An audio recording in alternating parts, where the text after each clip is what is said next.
This is exactly right. If audiobooks are your thing, or if you've been meaning to listen to more of them, you should check out a podcast called Earsay, the Audible and iHeart Audiobook Club, hosted by Cal Penn. Each episode spotlights standout audiobooks on Audible across all kinds of genres: sci-fi, comedy, romance, thrillers, and more, with Cal talking to guests who help break down what makes each story worth listening to. It's a fun, easy way to discover your next great audiobook. Check out Earsay on the iHeartRadio app, Apple Podcasts, or wherever you get your podcasts. Goodbye. The best time to think about home security is before you need it. That's exactly why there's Simply Safe. Traditional home security only alerts you after a break-in has already happened, and that's too late. Simply Safe is changing that. Simply Safe's U.S.-based live agents identify threats on your property and help deter them so intruders never get to your house. The system is customizable so you can build one that fits your home and your specific needs. The 24/7 professional monitoring is effective and affordable and won't lock you into a long-term contract. I think that's what's so scary for so many people is that long-term contract. And like, what if it turns out you don't like it or need it, but they don't have that because they know you'll like it and you'll know that you need it and feel so much safer when you have it. Like at this point in my life, I would never go without a security system on my house. I just feel safer with actually having Simply Safe around. There's a whole staff at Simply Safe that's waiting to talk to you and help you out. Right now, you can get 50% off your new system by visiting simplysafe.com/MFM. That's half off at simplysafe.com/MFM. There's no safe like Simply Safe. Goodbye. Get into the Hyundai Getaway Sales Event and get away with a deal so right, it almost feels wrong. Right now, you can get great deals on Hyundai's most popular models, including the adventure-ready SUVs like the Hyundai Santa Fe or Santa Fe Hybrid and the Tucson or Tucson Hybrid. Plus, there's the bold and stylish Elantra loaded with the latest tech. Or go all-electric with the Ioniq 5 or the Ioniq 9. So get down to your local Hyundai dealer and get away with a deal you'll love during the Hyundai Getaway Sales Event. Visit HyundaiUSA.com for details. Goodbye.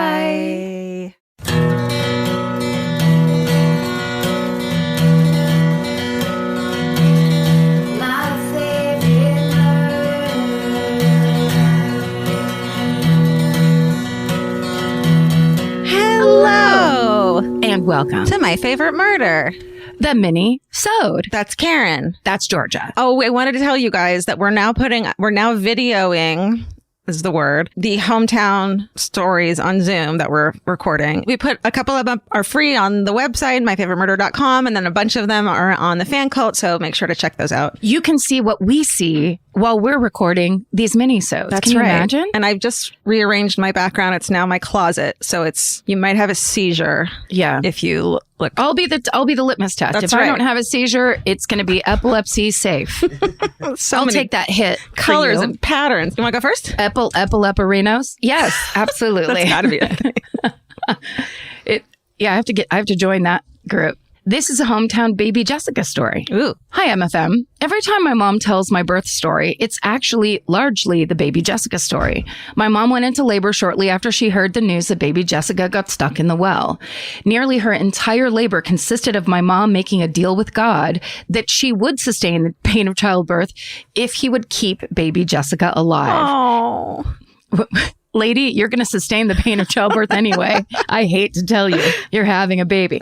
An hour after baby Jessica was free, I was born. Wow. So on top of all the people that actually saved baby Jessica, my mom also likes to give herself a little thanks.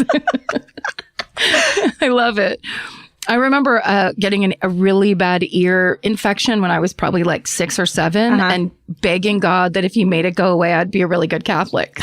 And it worked. So you still have that ear infection then? It hurts so bad to podcast. Okay.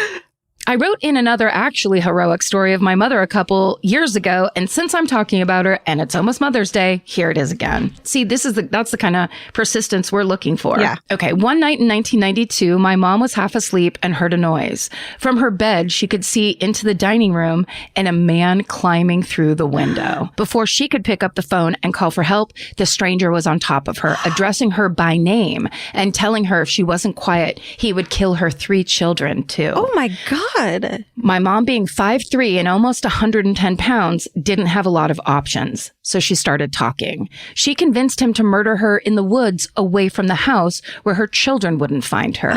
He agreed. In the slow transition off of the bed, the phone fell off the hook. The loud noise off the hook sound surprised him.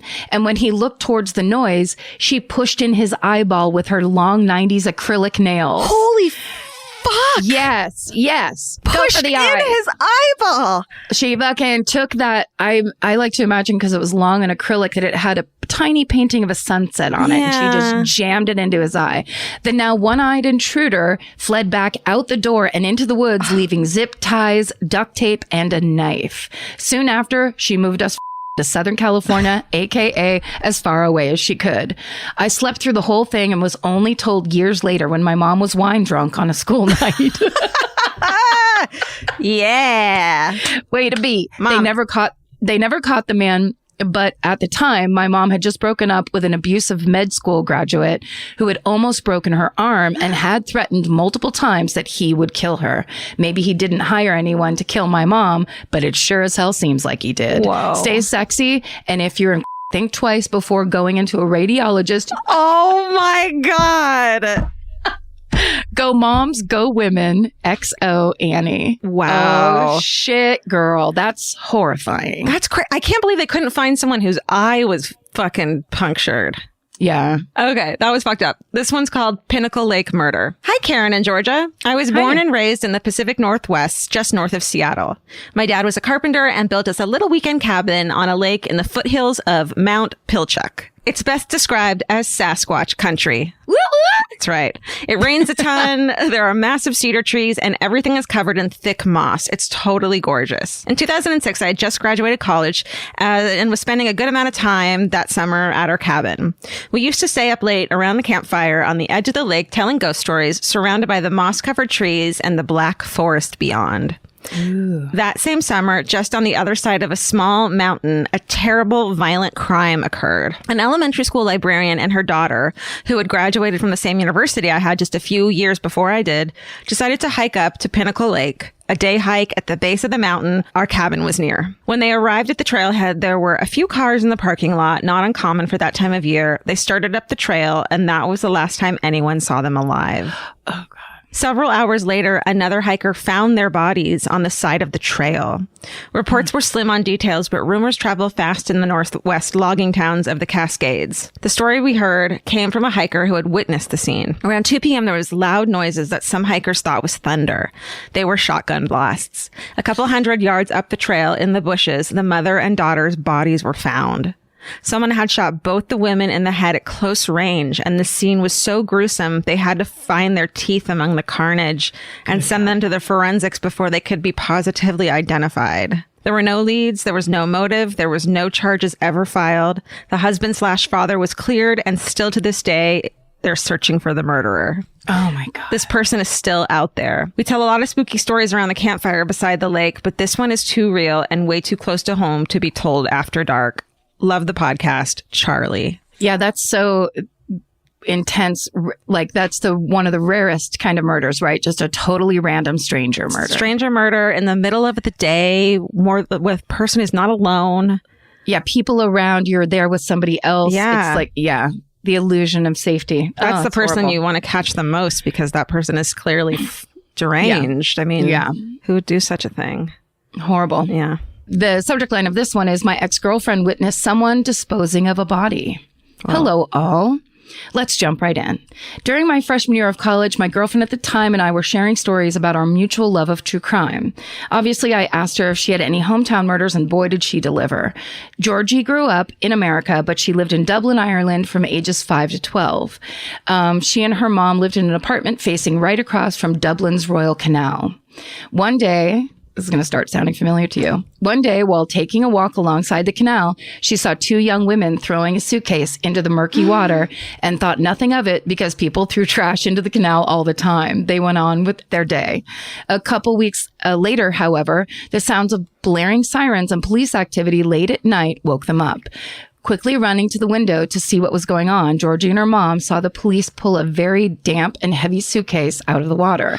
The very next day, they found out that inside of the suitcase was part of the body of a brutally murdered man. Two sisters, called the Scissor Sisters by the media, decided to kill their mother's boyfriend by smashing his head in with a hammer and then stabbing him 27 times. The sisters then dismembered his body and disposed of it in the Royal Canal over several trips. Once Georgie and her mom heard the news break on the radio, they put together that it was the sisters that they had seen throwing the suitcase into the canal. Since the sisters had already been caught by the authorities, they kept him to themselves and eventually moved back to America a couple years later. Stay sexy and don't dispose of a body in broad daylight. With love, Emily. Wow. Yeah, I remember you doing that story. It was crazy. Yeah, and it was like it's such a busy area. Yeah. That whole story is so disturbing because... Didn't they bury the head in a park somewhere? Yes, and then they kept going and digging it up because they were paranoid, and it's people gone over the edge. Disturbing. Horrifying. Yeah. Yeah. This one's called Brussels sprouts. And it just starts, hey. A couple days ago, I was walking past my next door neighbor's door in my apartment, and I got mildly annoyed because I smelled cooking Brussels sprouts. My murder brain briefly thought dead body when I first smelled the bad odor, but I convinced myself that I was being crazy. Mostly because my fiance always tells me I listen to too much murder stuff. Whatever, he doesn't get it. I get you. Fast forward to today, I walk past my neighbor's door towards the laundry room, and what do you know? More Brussels sprouts. A lot more. Rotten Brussels sprouts? Dead body. No, don't be crazy. But also, welfare check? So I did what any of us murder people would do and submitted an emergency maintenance request to do a welfare check on the resident in apartment 214. I chuckled as I submitted it because I couldn't tell if I was a concerned neighbor or a sociopath. Fast forward an hour and I head into the hall to go switch my laundry. I'd already forgotten about the Brussels sprouts. My jaw physically dropped as I was met with 4 police officers, 2 coroners, a gurney, and a body bag hanging outside of room 214. I must have audibly gasped because they all turned and met eyes with me. I pretended to scurry back into my apartment, but I poked my head out and eavesdropped, obviously, until one cop noticed my whole head hanging out of the door. I apologized and told them I was interested in the process. Quote. At this point, I'm pretty sure... I just love your process. Yeah, I just want to... At this point, I'm pretty sure they think the chick next door with the eye bags and hot pink cat pajama shorts is an actual murderer. Turns out it wasn't a cruciferous vegetable. My middle-aged neighbor had passed away of natural causes and had been decomposing next door for approximately 5 days. I can only think of the PTSD I second-handedly instilled in my maintenance guy. Sorry, Brad. Oh. Stay sexy and trust your sniffer, Amy. Ugh. Brussels sprouts. Well, also, I like that she was like, I'm either a concerned neighbor or a sociopath. But your sociopath is never in it because you're afraid for someone. Right. If that's something, you can judge yourself for being nosy or something like that. But it's more like you're still concerned. You're a concerned neighbor or you have an active imagination, which but you still did something, which is it's not like good. You weren't smelling anything and you're like, let's get into this apartment. There was good reason. Yeah.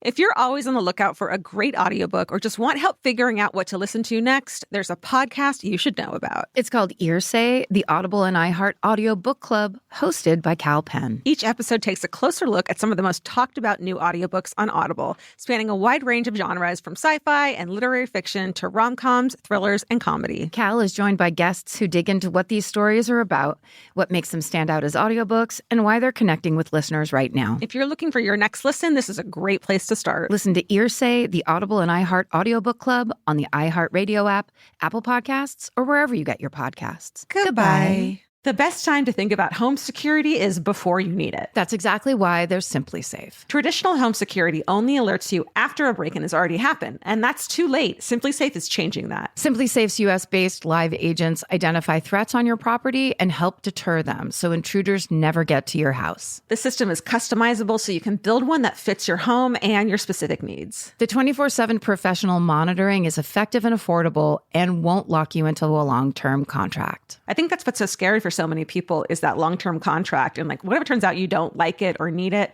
But they don't have that because they know you'll like it and you'll know that you need it and feel so much safer when you have it. Like at this point in my life, I would never go without a security system on my house. I just feel safer with actually having Simply Safe around. There's a whole staff at Simply Safe that's waiting to talk to you and help you out. Right now, you can get 50% off your new system by visiting simplysafe.com/MFM. That's half off at simplysafe.com/MFM. There's no safe like Simply Safe. Goodbye. Chief Caribbean's Jet Set July sale is here.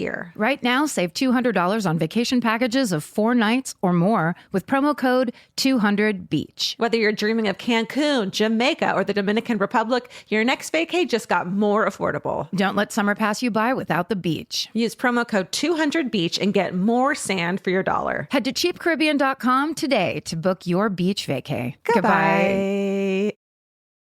Here's my last one. My hometown, aka Swordfish Dinner and a Death on the Dance Floor.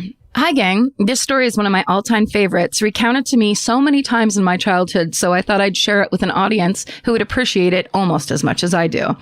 I grew up in an Italian-Australian house, and as a child, my parents would often feel obliged to attend a whole lot of community events, and what usually got them there was the food. One such event was the Pesce. Yeah, well, it's spelt like Joe Pesci, and I assume that's fish. Is that a fish? Yeah. Pesce. One such event was the Pesce Spada Night, aka Swordfish Night, an occasion mainly celebrated by fishing communities praising their bountiful haul. I wasn't at this particular event, but I've heard about the night so many times I can recount it in my sleep. This celebration started with the traditional carrying of the whole swordfish around the event hall while everyone clapped for a solid 20 minutes. Oh my God, I want to be there so bad. I want to go so bad. I would clap for a big old swordfish for more than 20 minutes. It reminds me of when you go to temple and they, at one point they carry the Torah around and everyone like kisses it or like touches it. It's like that. It's saying that swordfish is the Torah of the Italian community. Okay. While they waited for their swordfish dinner, they did other Italian things, such as doing the tarantella, a very energetic and celebratory dance full of jumping and shouting. A really big older man sitting at the next table joined in with the dancing and revelry while my parents watched in amazement that a man of that description could exert himself like that without having a heart attack. Unfortunately, my parents spoke too soon. Oh my God. He collapsed and died on the dance floor. Paramedics made their way through the hall to take the man in, you guessed it, a body bag. After he was gone, my parents told their friends that they understandably had lost their appetite and were leaving.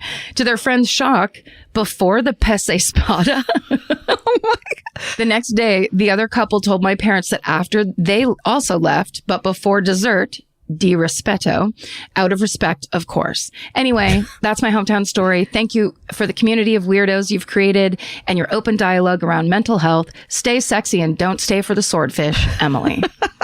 They didn't stay for the dessert, though. I mean, honestly, like if and when I go dancing in an Italian swordfish dinner party is hell yeah, the way to go. What your final moments are clapping for a swordfish. Yeah. And then dancing the tarantella. Goodbye. Let us go this way. And I want you all to stay for dessert because that's what I would do. No, I wouldn't. Yes, I would. Maybe I would. Probably. Stay for dessert and use my death as an excuse to drink a ton.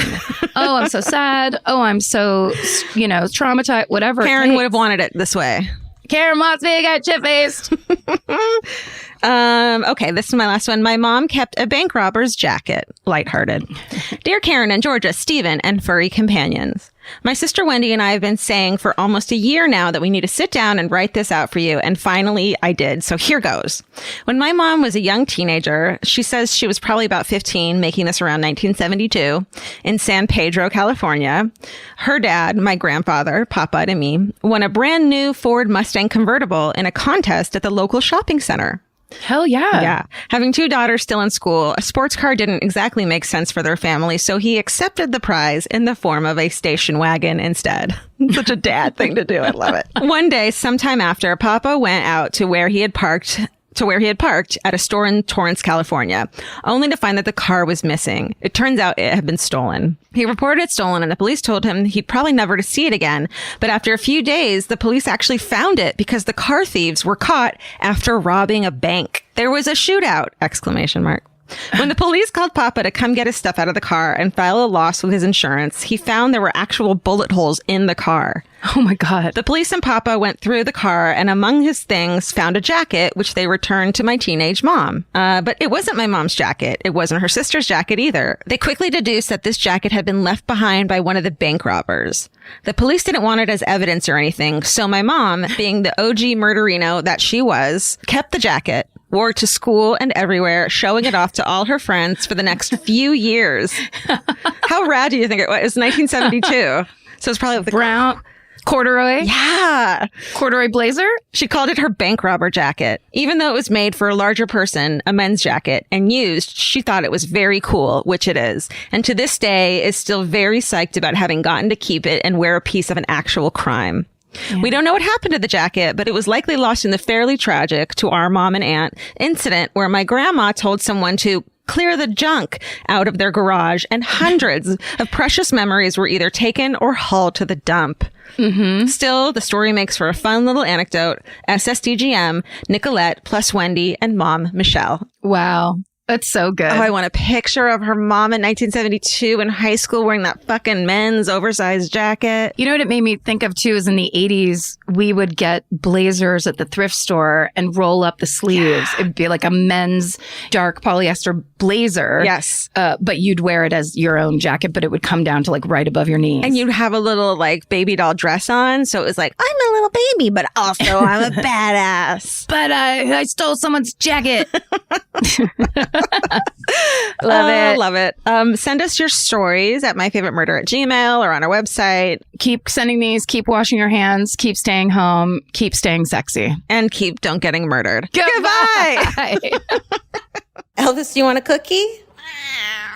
The best time to think about home security is before you need it. That's exactly why there's Simply Safe. Traditional home security only alerts you after a break-in has already happened, and that's too late. Simply Safe is changing that. Simply Safe's US-based live agents identify threats on your property and help deter them so intruders never get to your house. The system is customizable so you can build one that fits your home and your specific needs. The 24/7 professional monitoring is effective and affordable and won't lock you into a long-term contract. I think that's what's so scary for so many people is that long-term contract. And like, what if it turns out you don't like it or need it, but they don't have that because they know you'll like it and you'll know that you need it and feel so much safer when you have it. Like at this point in my life, I would never go without a security system on my house. I just feel safer with actually having Simply Safe around. There's a whole staff at Simply Safe that's waiting to talk to you and help you out. Right now, you can get 50% off your new system by visiting simplysafe.com/MFM. That's half off at simplysafe.com/MFM. There's no safe like Simply Safe. Goodbye. Cheap Caribbean's Jet Set July sale is here. Right now, save $200 on vacation packages of 4 nights or more with promo code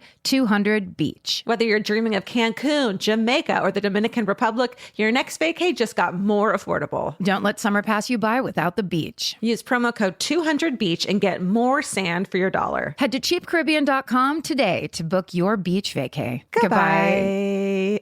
Capture your favorite summer feeling with Pandora Jewelry. Discover a collection inspired by the sunshine, freedom, and moments that make the season unforgettable. From sun-kissed metals to personalized pieces ready to be engraved with your summer mantra. Each design moves with you from beach days to golden nights and every memory in between. Shop Pandora Jewelry's new summer collection in-store or online at pandora.net and let your summer unfold. Goodbye.